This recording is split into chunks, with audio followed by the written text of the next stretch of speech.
आपके कैलाश में आपका स्वागत है देवी। आज का दिन आपके लिए अत्यंत व्यस्त रहा होगा ना। अब आप सुख से विश्राम कीजिए।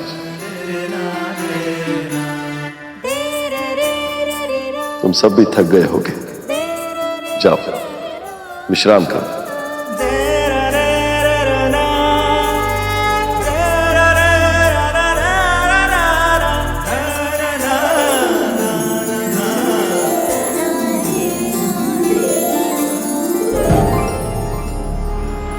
अभी अभी तो विवाह हुआ है, भोलेनाथ अभी से ध्यान में बैठ गए।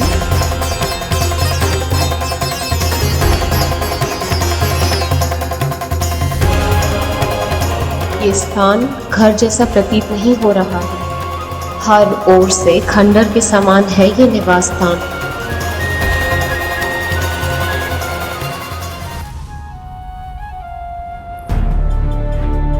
अब क्या करूं? कुछ समझ नहीं आ रहा।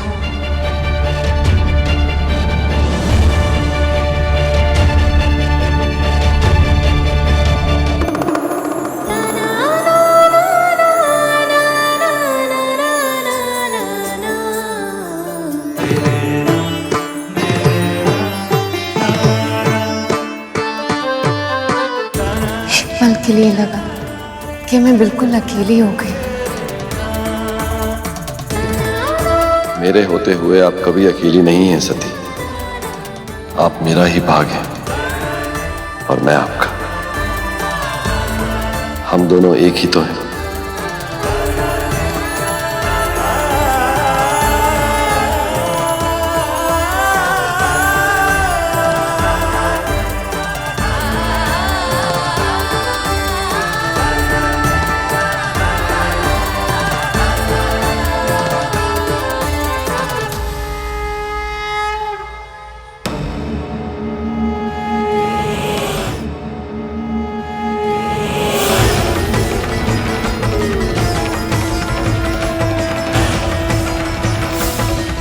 तुमने मेरी सबसे प्यारी पुत्री को मुझसे छीना है।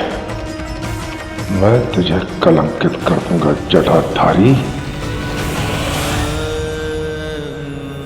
विवाह के बाद जब एक स्त्री अपने पिता का घर छोड़कर अपने ससुराल आती है, उसके लिए सब कुछ अलग होता है। उस घर में कहाँ क्या रखा है से लेकर उस घर के सदस्य, उनका स्वभाव, उनकी रुचि अरुचि, ये सब कुछ एक पहेली बनकर रह जाती है और वो उस सब में खो जाती है। देवी सती के साथ भी ऐसा ही हुआ, पर शिव कभी उन्हें पिता बनकर समझाते, कभी माँ की तरह लाड करते, तो कभी सखी की तरह संसार भर की बातें करते। जीवन के हर आयाम में वो एक दूसरे के सच्चे साथी बन गए थे और उनके साथ न केवल कैलाश बल्कि पूरे संसार में एक प्रसन्नता सी छा गई थी। हर स्त्री के भांति देवी सती का एक नेत्र अपने पति का घर संभालता था और दूसरा नेत्र अपनी मायके की ओर ताकता रहता। इधर विवाह के बाद मायके से उनसे मिलना आना तो दूर, किसी का कोई संदेश तक नहीं आया था। देवी सती का मन कहीं ना कहीं आशंकित था कि वहां क्या हो रहा है, सब कुछ ठीक तो है। और फिर एक दिन इतने सारे वाहन कहाँ जा रहे?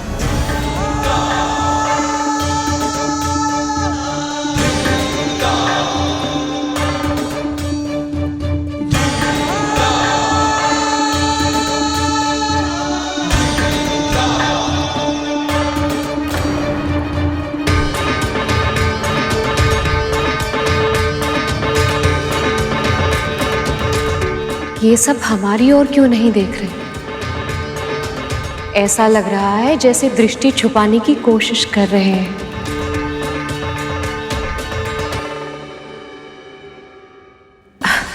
नहीं नहीं, ये तो भ्रम होगा मेरा।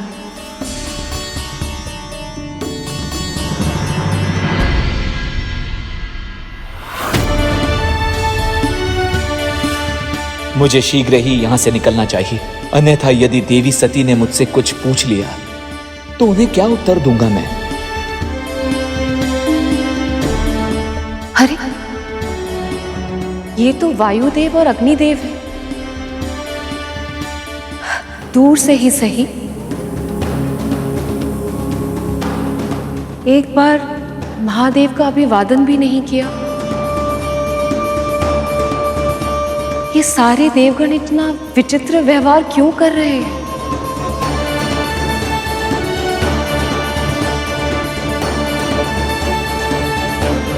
ये मार्ग तो मेरी मायके की ओर जाता है। क्या ये सब वहीं जा रहे हैं? पर क्यों?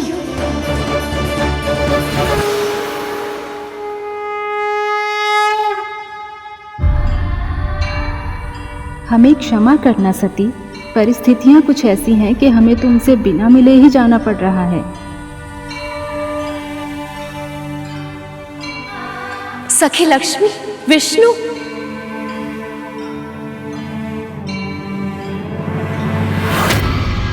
नारायण नारायण। देवर्षि नारद, प्रणाम।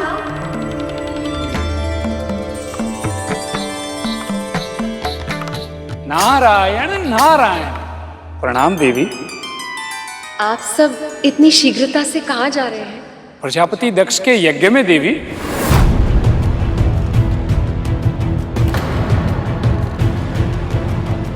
पिताजी ने यज्ञ रखा है? तो क्या आपको और महादेव को उन्होंने आमंत्रित नहीं किया है?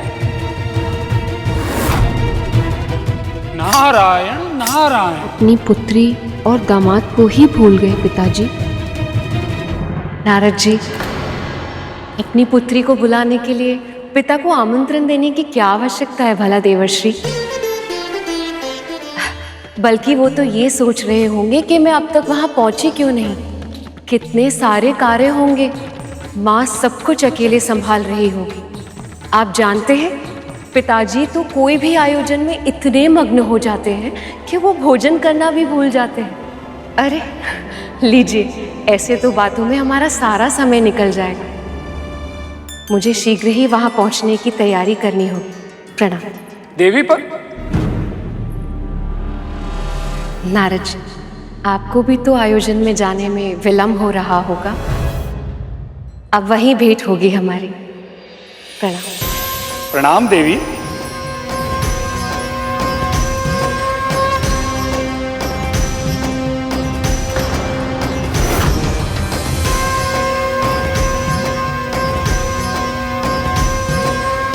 नारायण नारायण।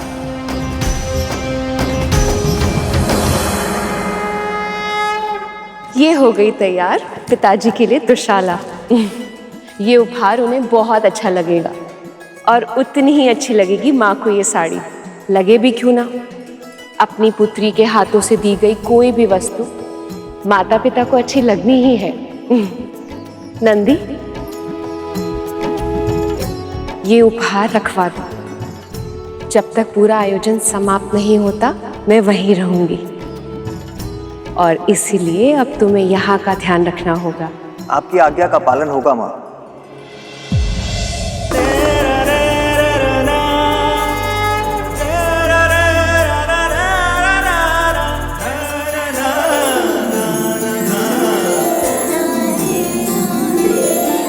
माँ, प्रभु को समाधि से उठाना क्या उचित होगा?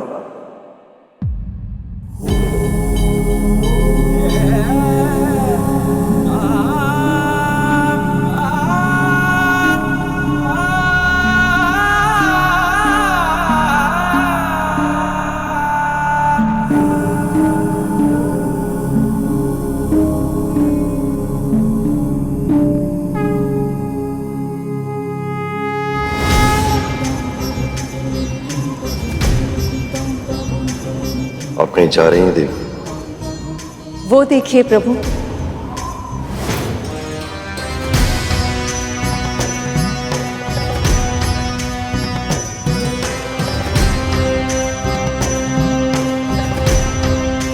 सभी देवी देवता वहां जा रहे हैं। मेरे पिताजी ने बहुत बड़े यज्ञ का आयोजन किया है। अब आप भी उठिए, नहीं तो हम दोनों सबसे अंत में पहुंचेंगे। नियंत्रण आने की प्रतीक्षा तो देव आदि देव महादेव भी आमंत्रण निमंत्रण की औपचारिकता में फंसते होंगे, इसकी कल्पना नहीं की थी मैंने। वो मेरा ही घर है स्वामी, आप मेरे पति हैं, उस घर के दामाद हैं। हमें निमंत्रण की क्या आवश्यकता है भला? नियमों का महत्व यदि हम नहीं समझेंगे तो और कौन समझेगा देव? नियम अनुसार बिना बुलाए कहीं जाना नहीं चाहिए। बुलाने की प्रतीक्षा करनी पड़े तो इसमें अपमान कैसा प्रभु? जानते हैं, बाल्य अवस्था में जब मैं अचानक से कोई कार्य कर देती थी तो पिताजी बहुत प्रसन्न होते थे। ठीक वैसे ही आज भी हम दोनों को वहां अचानक देखकर पिताजी के मुख पर फिर से प्रसन्नता छा जाएगी। पहले आप उनकी पुत्री हुआ करती थी, आज आप मेरी पत्नी हैं। पर दोनों मैं ही तो हूं। हमारा विवाह हो गया, केवल इसलिए दो भागों में बढ़ जाना ही स्त्री की नियति है।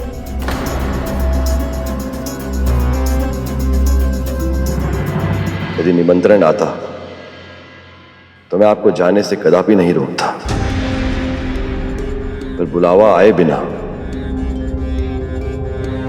जाने का निर्णय मेरी दृष्टि में उचित नहीं है देवी।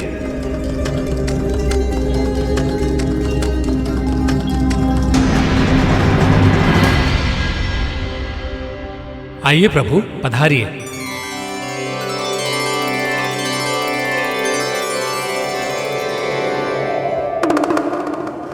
ठीक है, आपको औपचारिक व्यवहार करना है तो आप अवश्य कीजिए, पर मैं अपने ही माता पिता के साथ औपचारिक नहीं बन सकती।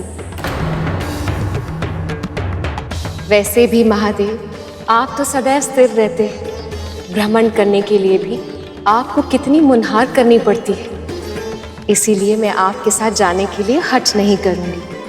आप मुझे भी मत रोकिए।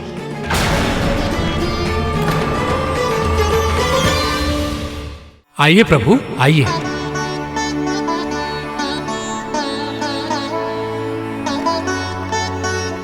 नारायण नारायण। समय बहुत कम है, सारे अतिथि वहां पहुंच चुके होंगे। कितने सारे कार्य होंगे वहां। कितना बुरा लगेगा सबको कि इतने बड़े अवसर पर उनकी सबसे बड़ी पुत्री ही वहां नहीं आई। आपका ऐसे वहां जाना मुझे ठीक प्रतीत नहीं हो रहा देवी। जानते हैं क्यों महादेव? क्योंकि जब से हमारा विवाह हुआ है, एक क्षण के लिए भी हम एक दूसरे से बिछड़े नहीं हैं।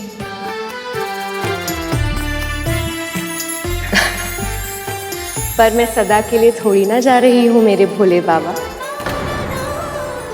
यज्ञ समाप्त होते ही वापस लौट आऊंगी। आप समझ नहीं रही हैं देवी, निमंत्रण के बिना कहीं जाना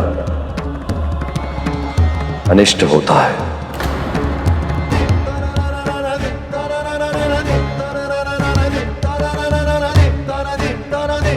कैसा अनिष्ट महादेव?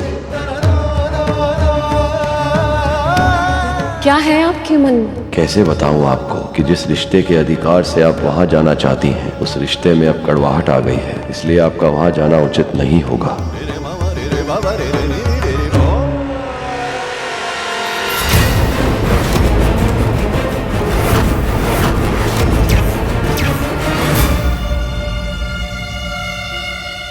भावनाओं को शब्दों में बांधना कठिन होता है। ऐसा कुछ है जो मुझे खटक रहा है। आप व्यर्थ ही चिंतित हो रहे हैं। मैं अपने पिता के महल जा रही हूँ, किसी दुष्ट राक्षस से युद्ध करने उसकी गुफा में नहीं। वो मेरा घर है स्वामी, वहां मेरा अनिष्ट कैसे हो सकता है भला? बस मेरे लौटने की प्रतीक्षा कीजिए। और उससे भी उत्तम है, आपको निमंत्रण की आवश्यकता है, इसीलिए मैं आपको अभी से निमंत्रण दे रही हूँ। यज्ञ समाप्त होते ही आप मुझे लेने आ जाइए। आएंगे ना? कितना समय हो गया है, अपने पिताजी, माँ को, बहनों को नहीं देखा मैं। पिताजी से तो विदाई में भी नहीं मिल पाई थी। जाने दीजिए ना महादेव, मेरे लिए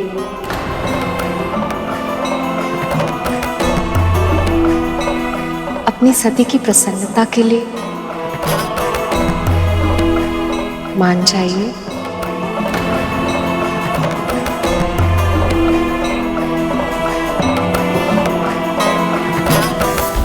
नंदी को अपने साथ लेते जाइए।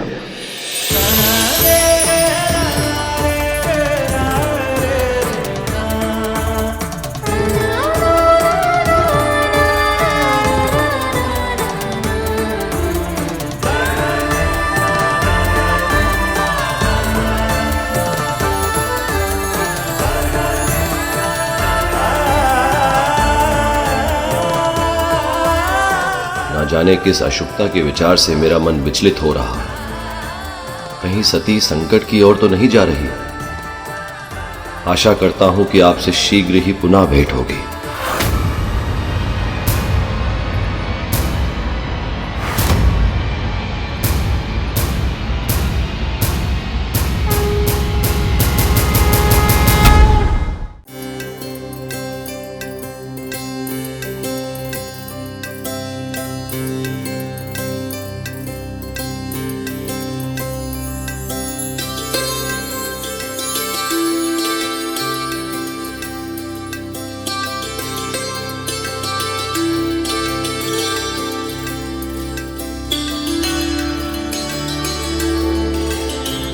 हमारी सभी पुत्रियां और दामाद पधारे हैं। आपको सती और शिव को भी आमंत्रित करना चाहिए था। संसार तो अपने दामाद का सत्कार भगवान के समान करता है, और एक आप हैं कि अपरिचितों की चर्चा करके आप मेरा और अपना समय व्यर्थ न करें नारायण। किस सती की बात कर रही हैं आप? इस नाम की तो हमारी कोई पुत्री नहीं है।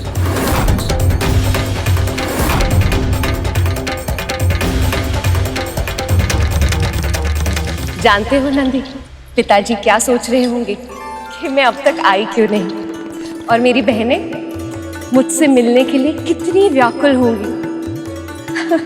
देखते ही हृदय से लगा लेंगी वो।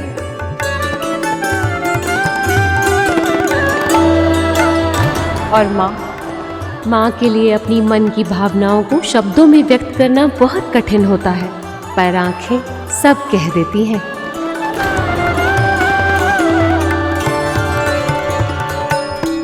माँ ने मेरी स्मृति में जितने अश्रु बहाए होंगे वो सब फिर से घिर आएंगे। जानते हो नंदी, माँ का हृदय भी कितना विचित्र होता है ना, सुख में भी रोता है और दुख में भी।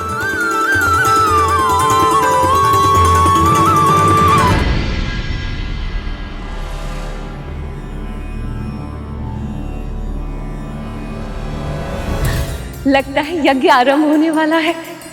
चलो नंदी। माँ मैं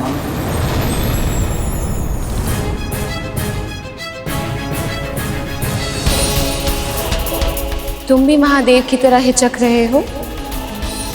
ठीक है, कोई बात नहीं, तुम यहीं प्रतीक्षा करो, मैं सबसे भेंट कर लूं, फिर वो स्वयं तुम्हें भीतर बुलाएंगे।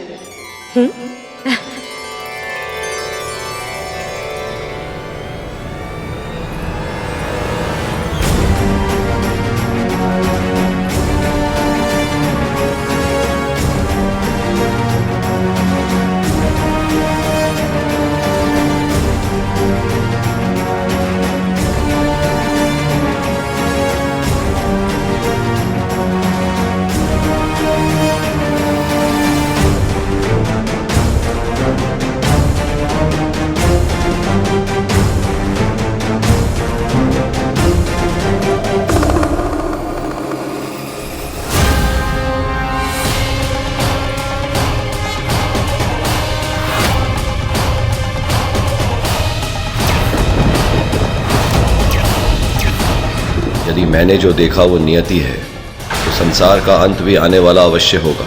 मैं सती को चाहकर भी रोक नहीं पाया। यदि किसी ने इस अनहोनी को नहीं रोका, तो मेरे क्रोध से आने वाला विनाश को भी कोई नहीं रोक पाएगा।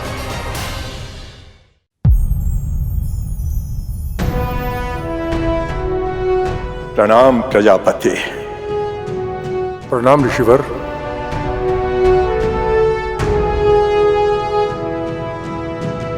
सृष्टि के रचयिता मेरे परम पिता ब्रह्मदेव तथा माता सरस्वती और सृष्टि के पालन करता मेरे प्रभु नारायण एवं माता लक्ष्मी दक्ष का प्रणाम स्वीकार करें।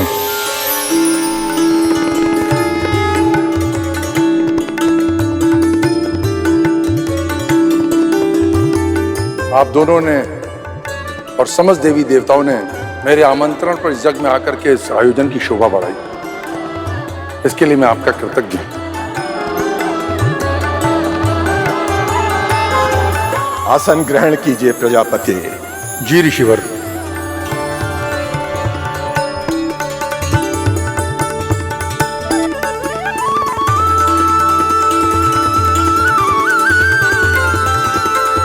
अंततः उस अघोरी से मैंने अपना प्रतिशोध ले ही लिया। इस यज्ञ में समस्त देवी देवता ऋषि मुनि सम्मिलित हैं और उस अघोरी को इतने बड़े आयोजन का निमंत्रण तक नहीं दिया। इससे बड़ा अपमान कुछ हो ही नहीं सकता।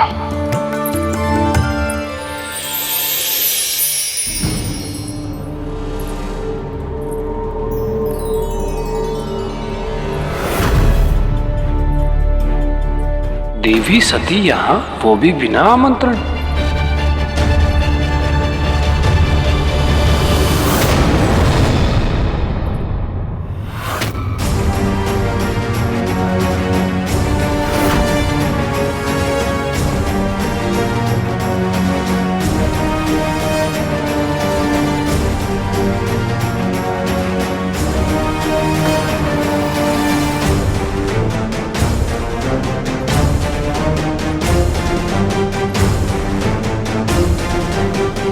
देवी सती के साथ महादेव नहीं आए हैं। यदि ऐसे में यहाँ विकट परिस्थितियां उत्पन्न हुई तो पता नहीं उसका क्या परिणाम होगा।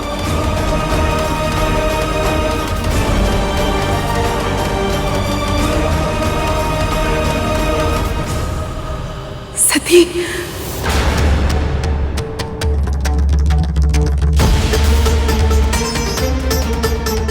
देवी सती को इस यज्ञ में बिना निमंत्रण के सम्मिलित नहीं होना चाहिए था।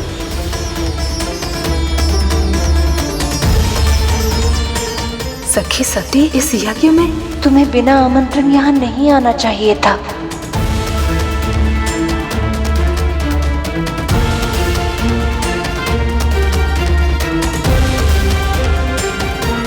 ये सब ऐसे क्यों देख रहे हैं मुझे?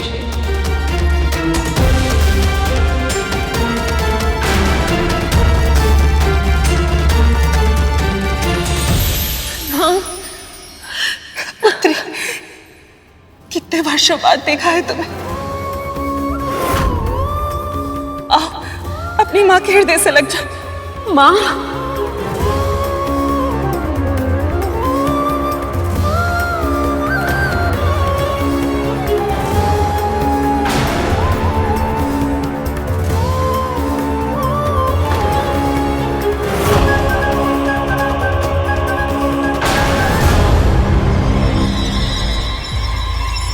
क्या हुआ माँ? आप अचानक से इतना दूर क्यों हो गई?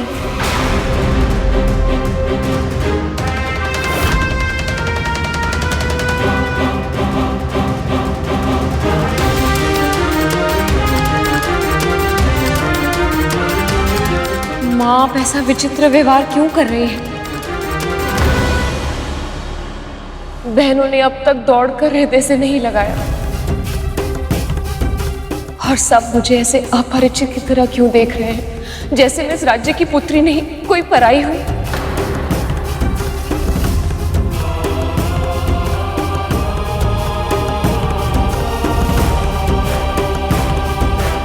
नहीं नहीं सती, ऐसी कोई बात नहीं है। ये सब तुम क्या सोच रही हो?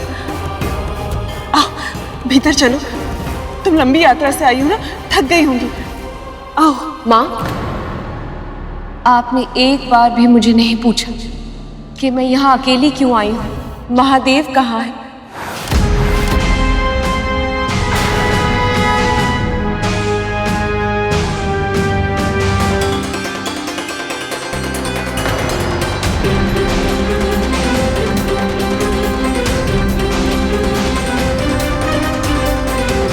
इस समस्त संसार में ऐसी कौन सी माँ है जो अपनी पुत्री से सबसे पहले उसके दामाद का कुशल मंगल नहीं पूछती।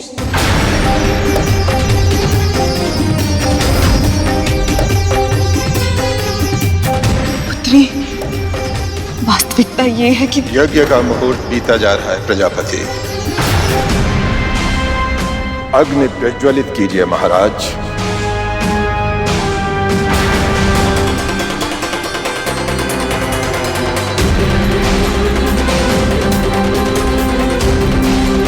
सती,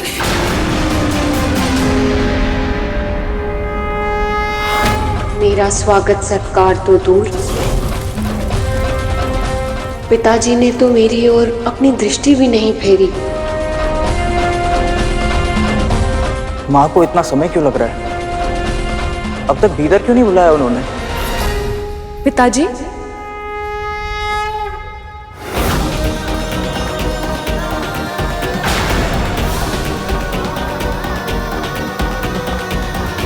कुछ अप्रिय हुआ है क्या? आप मुझसे क्रोधित हैं?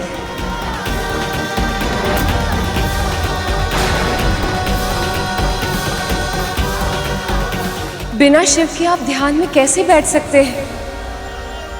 और ये यज्ञ बिना शिव के संभव कैसे होगा पिताजी?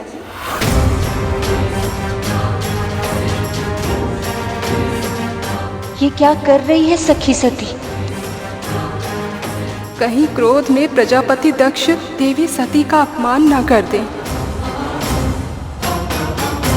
तुम्हारे पति को मैंने स्वयं धर्म की अवहेलना करने के कारण इस यज्ञ से बहिष्कृत किया है।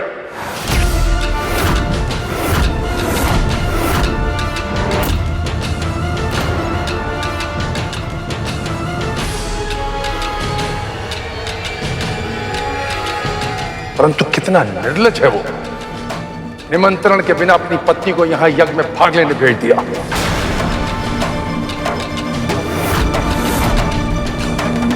निमंत्रण के बिना कहीं जाना अनिष्ट होता है।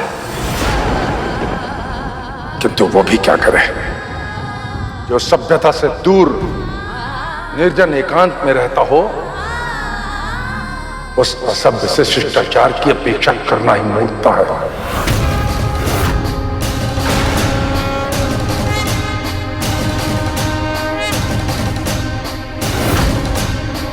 पशुओं के बीच में रहने वाला संवेदनहीन व्यवहार करेगा ना, न उसे मान का भास है, न मर्यादा का सम्मान।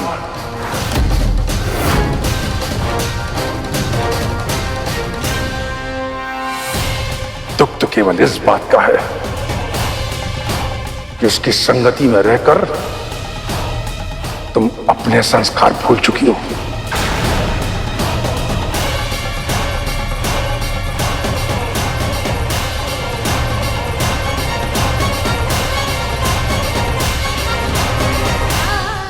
के मन में इतना विष, वो भी मेरे पति के विरुद्ध।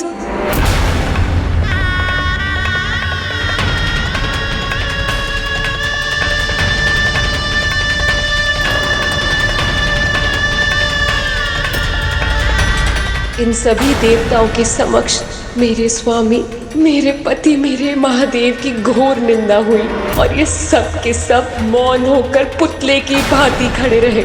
अब यह अश्रु, ये विलाप प्रतीत होता उस शमशानवासी ने तुम्हें दक्षिणा लेने भेजा।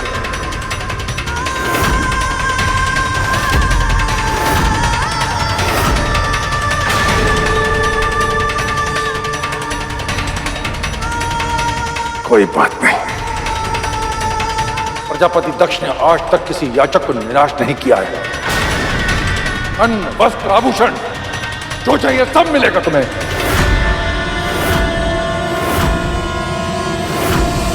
बस कीजिए प्रजापति दक्ष।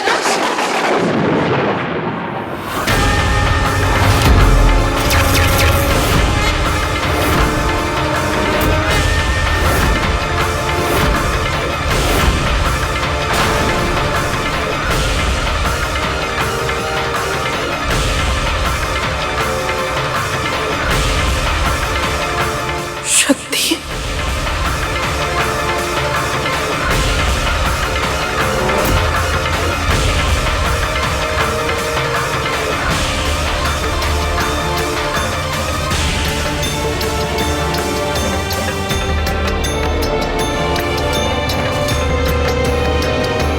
मेरे सारे अतिथियों के समक्ष मेरा इतना घोर अपमान, और वो भी मेरी पुत्री द्वारा, ये उस अज्ञानी अघोरी की संगति का प्रभाव है।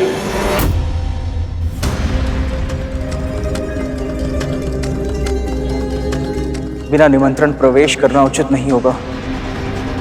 मैं क्या करूं माँ? कहाँ हैं आप? महादेव शिव को इस यज्ञ से बहिष्कृत कैसे कर सकते हैं आप? महादेव इस यज्ञ के हर कण में उपस्थित हैं। योगेश्वर हैं वो।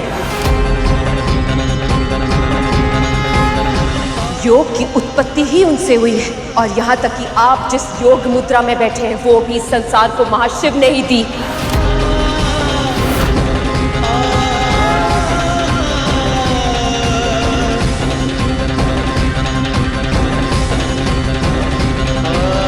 स्वयं को और इस यज्ञ स्थल को पवित्र करने के लिए जिस गंगा जल से प्रक्षालन किया है आपने, वो गंगा जल स्वयं जटाधारी से पवित्र होकर ही इस धरती पर आई है।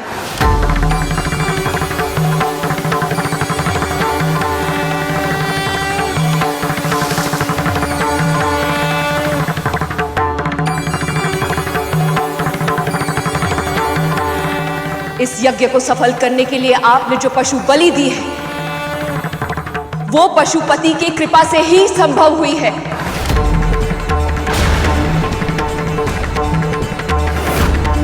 ये हवन समिधा, ये सामग्री जो आप यज्ञ की अग्नि में अर्पित करने वाले हैं, वो जब जल के भस्म होती है, वो ही मेरे महादेव के सजने के कारण का महत्व है।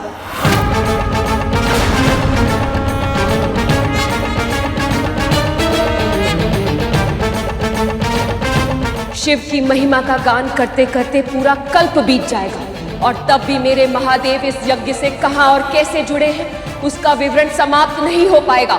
और आप ये कह रहे हैं कि आपने मेरे महादेव को इस यज्ञ से बहिष्कृत कर दिया।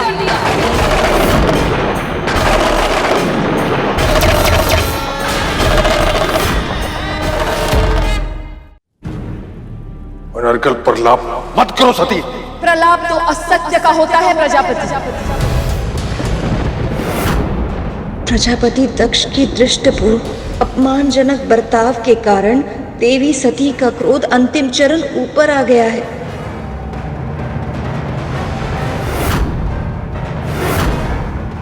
यदि मैं असत्य कह रही हूं तो इस ब्रह्मांड के रचयिता ब्रह्मदेव मेरा विरोध क्यों नहीं कर रहे?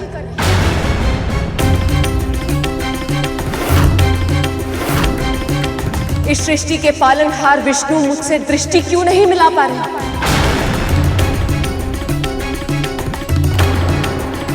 सत्य की वाणी देने वाली सरस्वती आज मौन क्यों है प्रजापति? यहां तक कि इस संसार को समृद्ध करने वाली लक्ष्मी मेरा विनाश क्यों नहीं कर रही?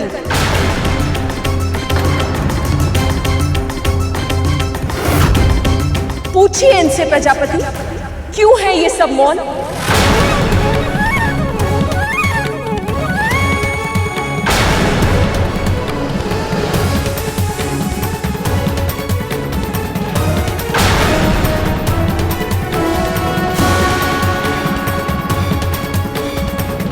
पर बोलेंगे भी तो क्या? ये तो स्वयं आपके पाप में भागीदार है।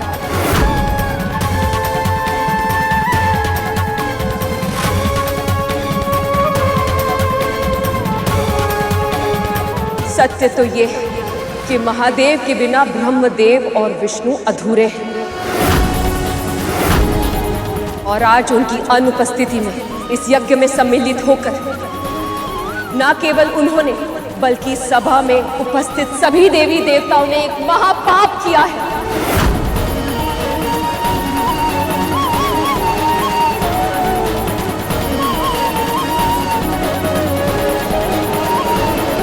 और इस पाप का दंड इन सभी देवी देवताओं को भोगना होगा।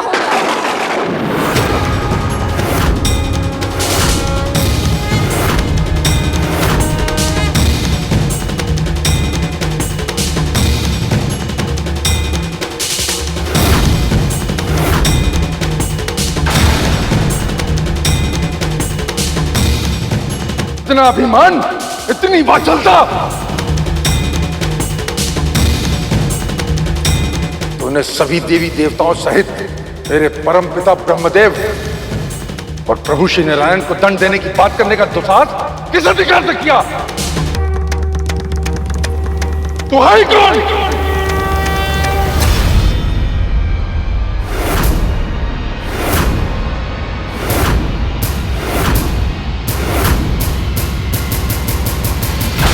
इससे पहले कि मैं ये बताऊं कि मैं कौन हूं, इस सभा को और इस पूरे संसार को मैं ये बताती हूं कि मैं कौन नहीं हूं।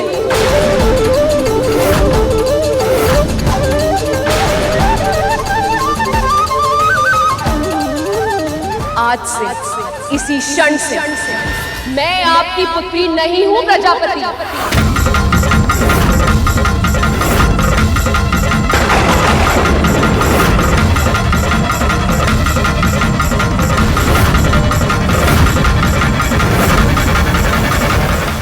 और इसीलिए अब मैं आपको अपने जीवन से, अपने अस्तित्व से बहिष्कृत करती हूं।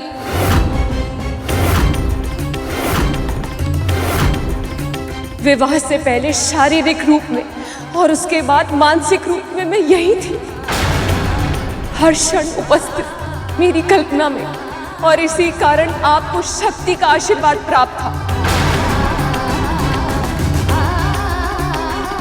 पर आज मेरे साथ साथ वो वरदस्त भी आपके मस्तक से हट जाएगा।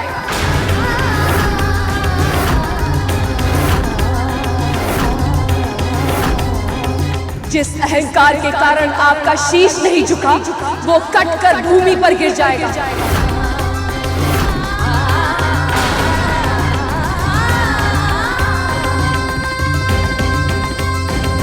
आपका और इस सभा में जो भी उपस्थित है उन सभी का अनिष्ट होगा, उन सभी का अनिष्ट होगा।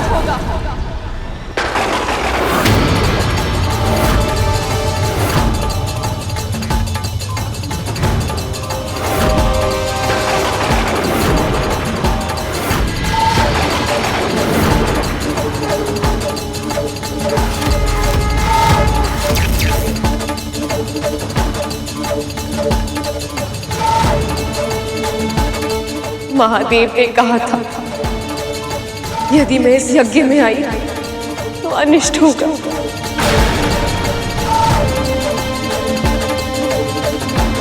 वो तो त्रिकालदर्शी है, वो तो स्वयं मुझे और इस समस्त संसार को अनिष्ट से बचाना चाह रहे थे।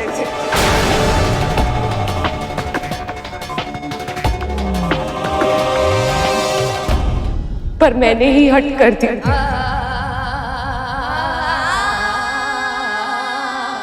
अब मैं कौन सा मुख लेकर जाऊंगी अपने महादेव के पास? उनका सामना कैसे करूंगी मैं?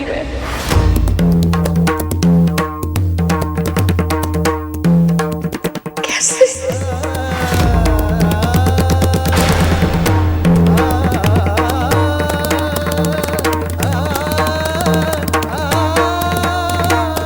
देवी शांत हो जाइए।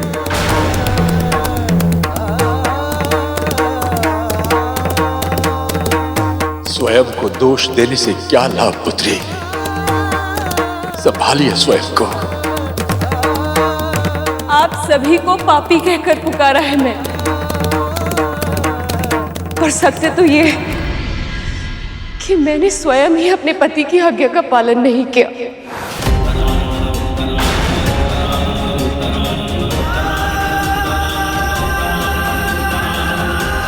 इससे पहले कि कोई बड़ी अनहोनी हो जाए महादेव, आप आकर उस अनहोनी को रोक लीजिए प्रभु, रोक लीजिए।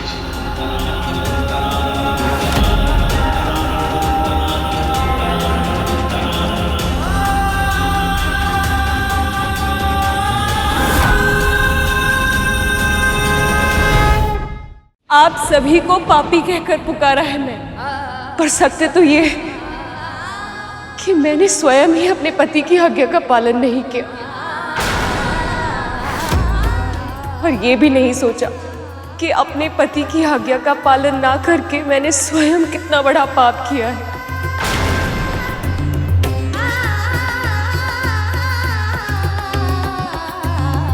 विवाह के समय मैंने वचन दिया था कि सदैव उनके मान सम्मान का ध्यान रखूंगी, और आज स्वयं वो पवित्र वचन तोड़ दिया।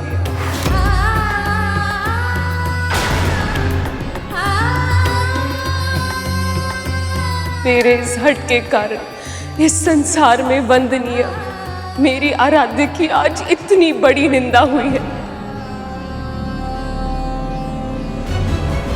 ना मैं इस यज्ञ में आती और ना ही प्रजापति को घोर अपशब्द कहना पड़ता।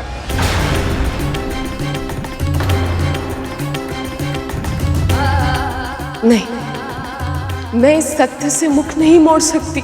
मेरी आराध्य की इतनी बड़ी निंदा हुई है, उसकी दोषी मैं भी हूं, और इसीलिए अब मैं महादेव का सामना नहीं कर सकती।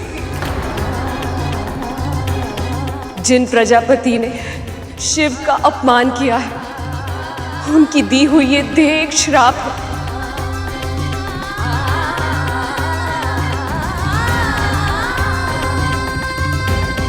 और इस श्राप के साथ मैं शिव की अर्धांगिनी बनने का सौभाग्य ग्रहण नहीं कर सकती।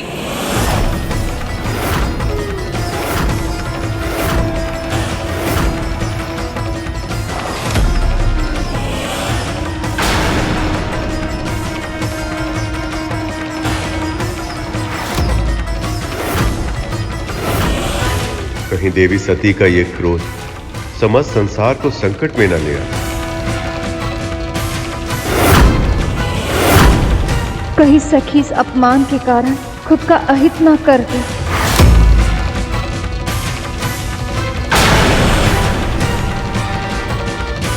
यदि सती का तनिक भी अहित हुआ तो कोई विचार भी नहीं कर सकता है कि महादेव का क्रोध क्या रूप ले लेगा।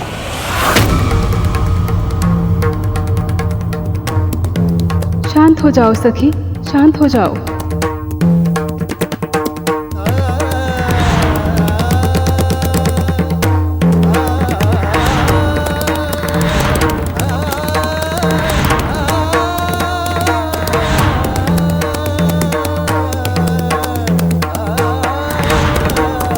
निमंत्रण के बिना कहीं जाना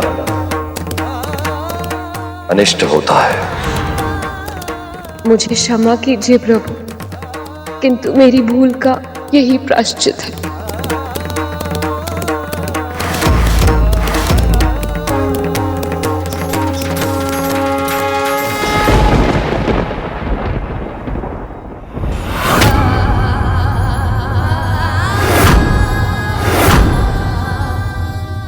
महादेव योगेश्वर शिव के महाप्रताप से समृद्ध योगाग्नि प्रकट हो।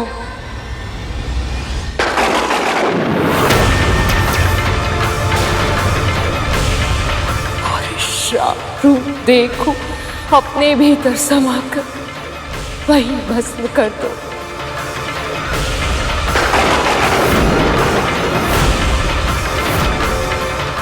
जो मेरे प्रिय को प्रिय हो।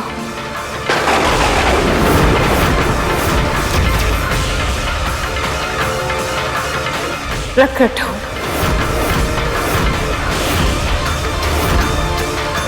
प्रकट हो, प्रकट हो।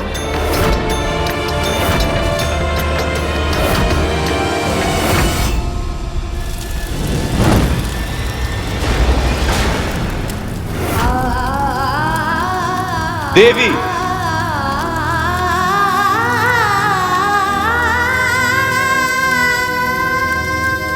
सती,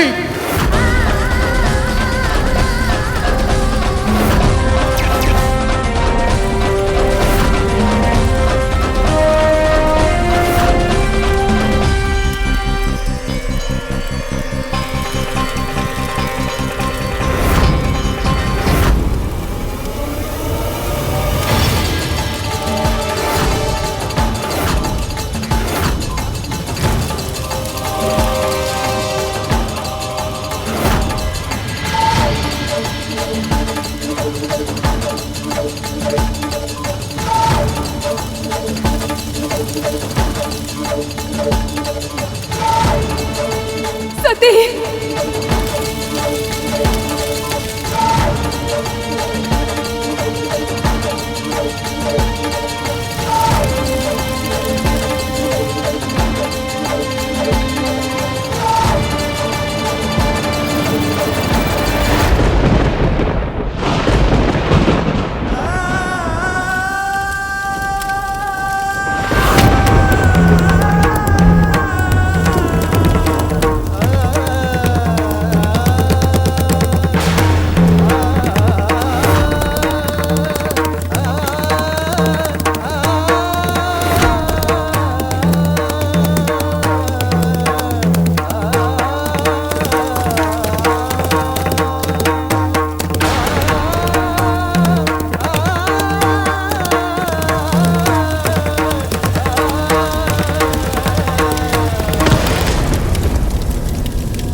ये क्या किया देवी सती ने?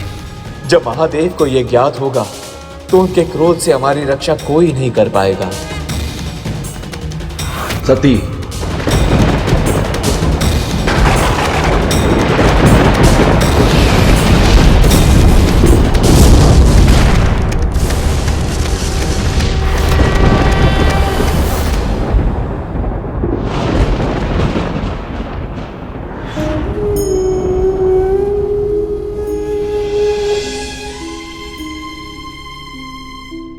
सभी देवी देवताओं की उपस्थिति के बाद इतना बड़ा अनर्थ हो गया, कोई उन्हें रोक क्यों नहीं पाया?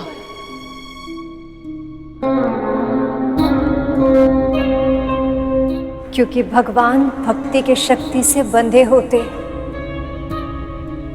इस यज्ञ के शुरू होने से पहले प्रजापति दक्ष ने न केवल नारायण से बल्कि सभी देवी देवताओं से ये प्रार्थना की थी कि वो इस यज्ञ की रक्षा करें। परंतु मां, भक्ति से बंधे होने से अधिक महत्वपूर्ण धर्म से बंधे होना नहीं होता। तो फिर सभी देवी सती के साथ ऐसा अधर्म होते देखकर शांत कैसे रह पाए? किसी भी मूल्य पर उनकी रक्षा क्यों नहीं की उन्होंने? तुम भूल रहे हो सुपन, देवी सती कोई साधारण स्त्री नहीं थी। स्वयं आदि शक्ति, पराशक्ति की अंश थी।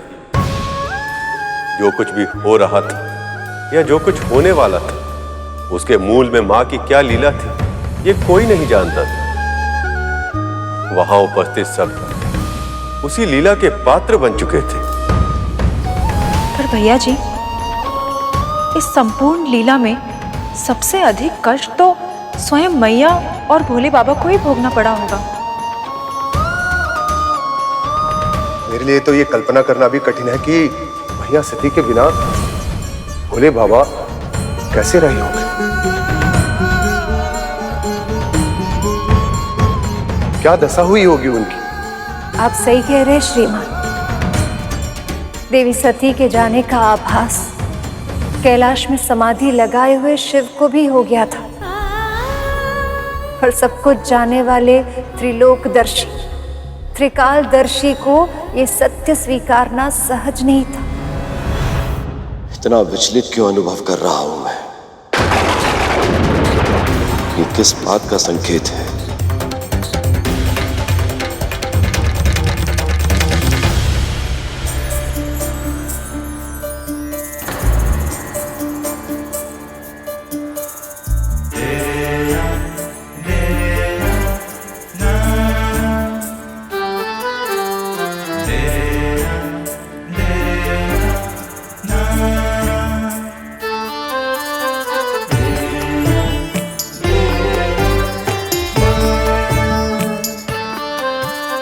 सती,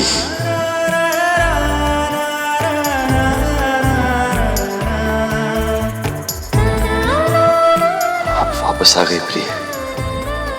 महादेव, मेरे स्वामी, आप मेरे बिना कैसे रहेंगे? आपके बिना? क्या अर्थ है आपका?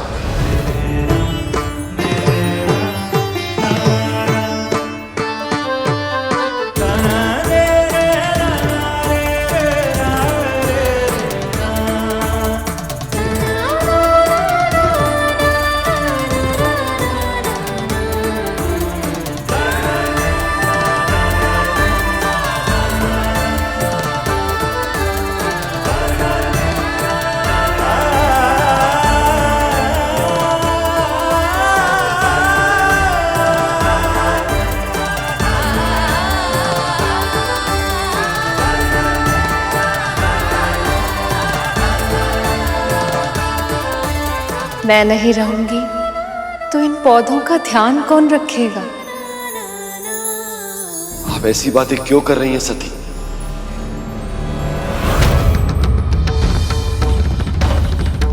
सती, सती,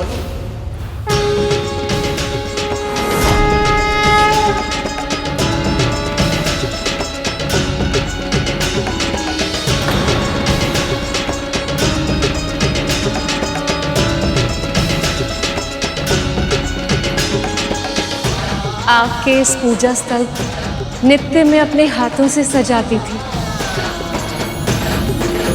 अब ये कार्य कौन करेगा महादेव?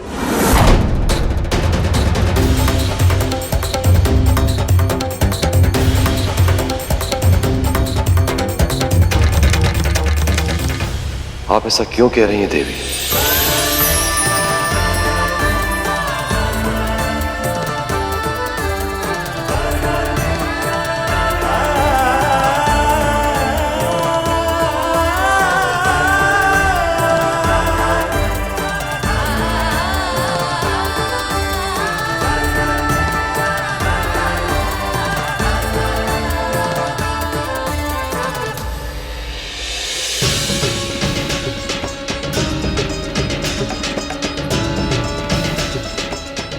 आपके लिए अपने हाथों से भोजन बनाना मेरे लिए किसी साधना से कम नहीं था महादेव। अब कौन करेगा आपकी ये सेवा? प्रिय, ऐसा क्यों कह रही हैं? कुछ अनिष्ट हुआ हो ऐसा आभास हो रहा है मुझे, किंतु क्यों? क्या हो गया है सती? आप ऐसे क्यों कह रही हैं जैसे आप मुझे छोड़कर जाने वाली हो?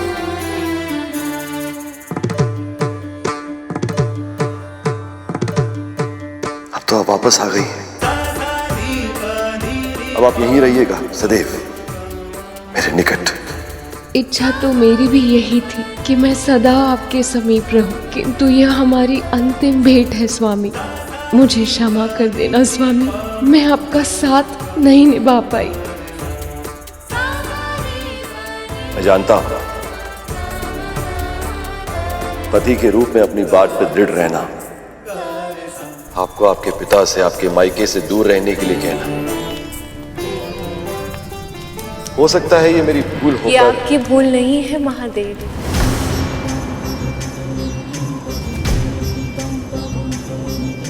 आप तो भूल कर ही नहीं सकते।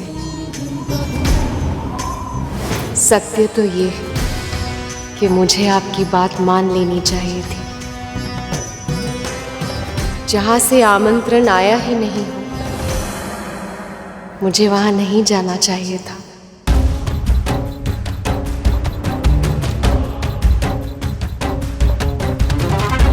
हुआ क्या है सती? अब सब कुछ ठीक होगा प्रभु। मुझे मेरे हट का दंड मिल गया है।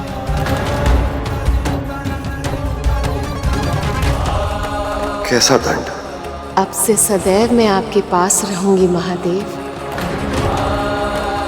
अब से आपकी कोई भी आज्ञा का उल्लंघन कभी नहीं करूंगी मैं।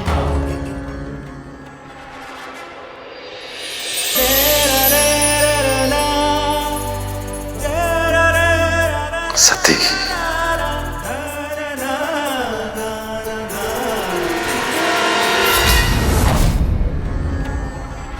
सती, ये कैसे संभव है? ये क्या हुआ? कहां है सती? सती, सती, सती, सती।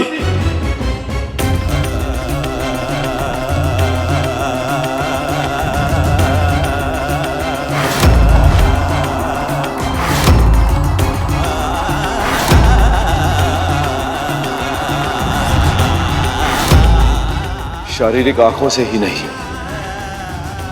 मेरे मन की आंखों से भी बोझल हो गई है प्रिय। ऐसा कैसे संभव है?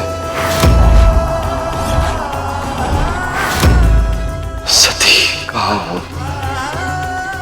सती।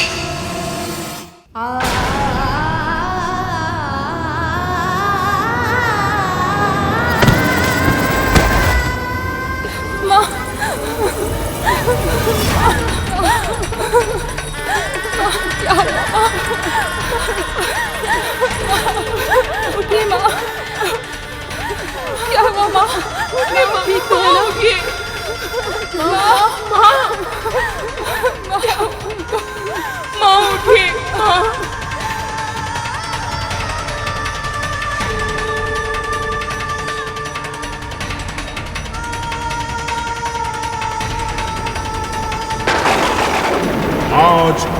अनर्थ हुआ है यहाँ।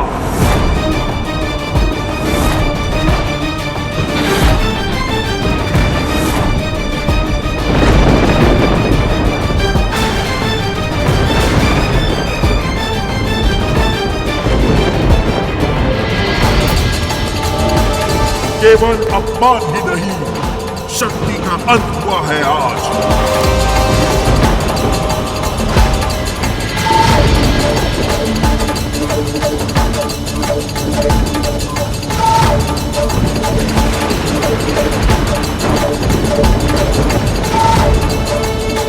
और अब होगा इस शक्ति विहीन संसार का सर्वनाश।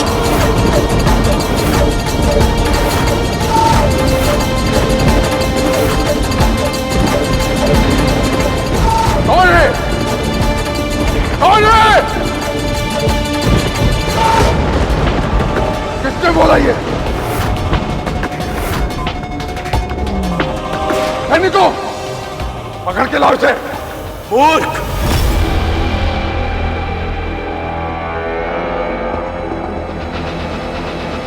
यदि तू अब भी यह पहचान नहीं पाया कि यह स्वर्ग किसका है, तो तेरा नाश निश्चित है।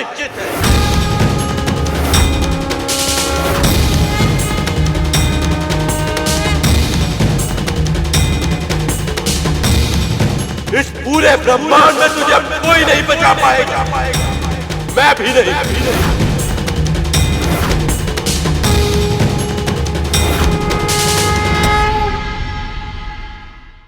सती की अकाल मृत्यु से रुष्ट होकर सारी प्रकृति ने एक होकर यह आकाशवाणी की है प्रजापति तक। अब इस सृष्टि में कोई स्थान ऐसा नहीं जो तुम्हारी रक्षा कर सके।